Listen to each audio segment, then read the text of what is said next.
Hey everyone, welcome back to a new video. I hope you had a great day. Let's take a look at some new malicious compliance stories, where people conform to the letter, but not the spirit of a request. Thank you for subscribing to the channel and for hitting the like button. If you haven't already, why don't you make this the video that you subscribe to the channel? And please don't forget to hit the like button for the algorithm. And now let's start with the first story, shall we? The first story is called A Jello Surprise. Back in 2010, I got a job working for a company that has an unofficial food item where you put $1 menu sandwich into one another. I worked there for a year and a half. During that time, I learned everything. I could open, close, work the grill very well, and work front counter and drive-thru as well, if not better than most that work there on a consistent basis. I'd been promised a review when I was hired that was to take place after 6 months of being there. Being the kind of employee that wants to move up in the company, I never pushed the issue. Instead, I kept pushing to learn everything I could so that when I get my review, I would get a good one. In my time there, I called off once because I was recovering from emergency surgery. On the same token, I was always the first to volunteer to pick up a shift if it didn't interfere with my college classes. After being there a year and a half, they announced everyone would be getting a review. My general manager came to me and told me the time she wanted to schedule me for my raise. I told her at the time that I would be needing a quarter raise, $10 a week, in order to make it so I could sustain working there while going to college, and she said she understood. When my review came, I was floored. Despite all of the work I had put in and the energy I had put into my job, hoping to reach management while going to college, she assessed me as a meets expectation employee. I don't mean to sound cocky, but I know my own value as an employee. I knew that I more than exceeded the expectations of an employee of that company, and I said as much. She tried to claim it was based on the consensus of the other managers, but I knew myself to be a favorite employee of every manager but her. She then told me that she would be giving me a 15-cent raise. I told her I had requested a quarter, and she said that 15 cents were the best she could do. The wheels turned in my head, and I knew I was undervalued by her and I would never have a chance to move up, so I told her I would be putting in my 2 weeks notice. She looked at me as if I had slapped her and said, "You are leaving over 10 cents? I looked her right in the eyes as I said, "No, you are losing a fully cross-trained employee that loves her job over 10 cents.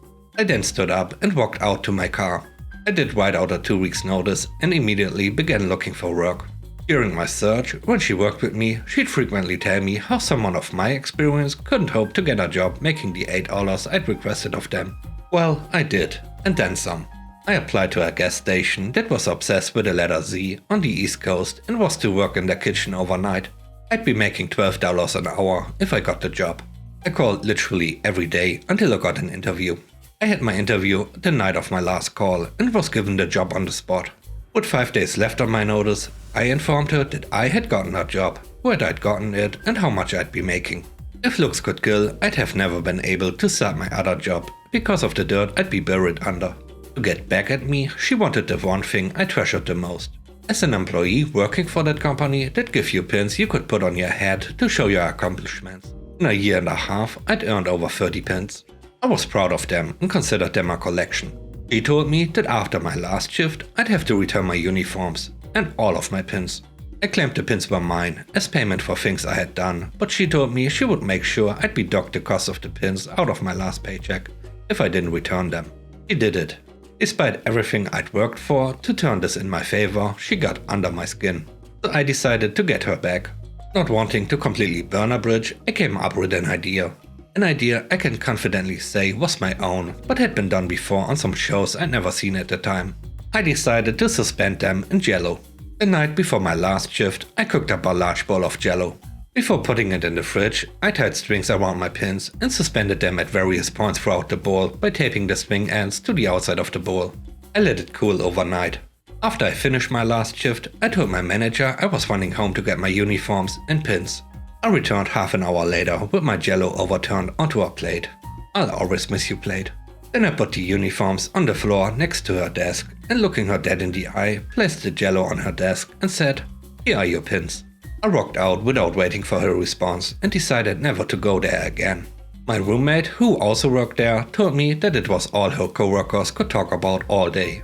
I was at least able to take some satisfaction in the fact that maybe I would inspire some other shenanigans from my coworkers if they too decided that company was not for them. As a reminder, people don't quit bad jobs, they quit bad managers. The next story is called Do Your Job. I was a service tech who did schedule calls to customers' homes. We generally had anywhere from 8 to 12 jobs a day as we were swamped. As one of the lead techs, I was also assigned jobs that most of the other techs had no training to fix. On this particular day, it began snowing and icing, and the road conditions began worsening. No issue normally, as long as I could just avoid a few streets in town that have steep hills.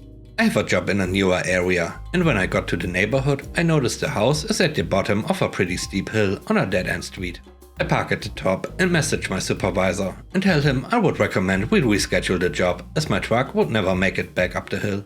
He must have been having a bad day, as he goes off on me and demands I just do the job. The road conditions were not that bad. I took a photo of the hill and sent it, but he still demanded I do the job. I would also note that my truck is vital to the work and I could not have walked to the home due to the equipment in the truck that is required. Due malicious compliance. I saved the message and sent it to my personal account. Getting to the customer home was no issue and I had them up and running in under 30 minutes. I followed my supervisor's demands and did the job. Leaving was another issue. I could not get to the top of the hill with the truck. I quickly gave up once I determined it was hopeless. I am stuck at the bottom of a hill and unable to get my truck up. My other scheduled jobs will have to be reassigned and a tow truck called to get me out. Try harder. It's not hard to drive in icy conditions. At this point, I feel it unsafe to do so from this point on, as I feel I could damage the homeowner's property. The prior messages about the hill being too steep and my request to reschedule it being denied. At this point, the supervisor calls me and I confirm I will not attempt to further climb the hill. He grumbles but knows me enough not to push me, so tells me to hang on. I wait 45 minutes and he shows up in his work truck, much smaller and lighter than mine. He does not even attempt to go down the hill, but walks. He tries for a while to get my truck up himself, but then accidentally hits a mailbox. He gives up and calls a tow truck. With wintry conditions, I wait another 3 hours for a truck to arrive. When they do arrive, they also get stuck at the bottom of the hill. Not sure why they even tried going down. Now I and a tow truck are stuck at the bottom of the hill, and this time the wait is even longer. They needed to bring in a specialty truck, which turns out does not have a long enough chain to reach us at the bottom of the hill. We wait even longer for a third tow truck to arrive. Overall, I arrived at the customer's home around 9:30 am and finished about 10 am. I do not get up the hill until 7 pm. I was at the bottom of the hill for 9 hours with my truck running while I played online on my laptop. Instead of rocking in the wintry conditions outside, I was toasty in the cab. The last story is called Why Did We Have It So Long? Years ago, I crashed my motorbike. My fault, and I did bend a fork and some cosmetic damage like a broken mirror and broken kickstand. I had always stayed with the same motorbike store for parts and they were always really good to me, so I assumed they would help with repairing my bike. I took it in and was originally told no time frame for repairs. I agree, since they do not know what damage there is yet. Originally, I get a call that both forks were bent and so on, and was told that it would cost $800. 2 months later, I ring, saying, "Hey, what's going on?" I was told the forks never arrived. They will have to reorder. A month goes by. I ring back and am told that they are still waiting on the order. Another month goes by and I was told they haven't had time to pull the bike apart to check out the damage. The price is now $1,500. Another month goes by. The forks only just arrive and they will order the rest of the parts. I will skip ahead here. Basically, this had stretched to 7 months and was now up to $2,000. I rang back, saying this has gone on for too long. I'm coming in tomorrow to take my bike back, and you better have it ready. I walk to the store and can't find my bike. The mechanic could not even recall working on it. I was told it may be on display in the store. I walk in, my bike is on display and had been for the past week. I go to the counter to say that's my bike and I want it. They can't find the receipt. I say, yeah, you might want to look further. You kept it for 7 months. They eventually find it and ask if I get a new battery, and I said yes. The guy I had been dealing with had not been keeping up his tally and I was only being charged for a new battery. The counter staff asked why did we have the bike for so long, and I said, no idea, you just kept it. They tried to ring the owner I was dealing with, however his phone was off as he was at the dentist.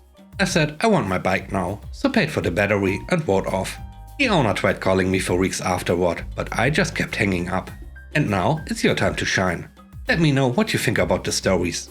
On a scale of 1 to 10, how would you rate the stories in today's video? I hope you enjoyed the video, and I hope you have a great day. Stay safe. Bye bye.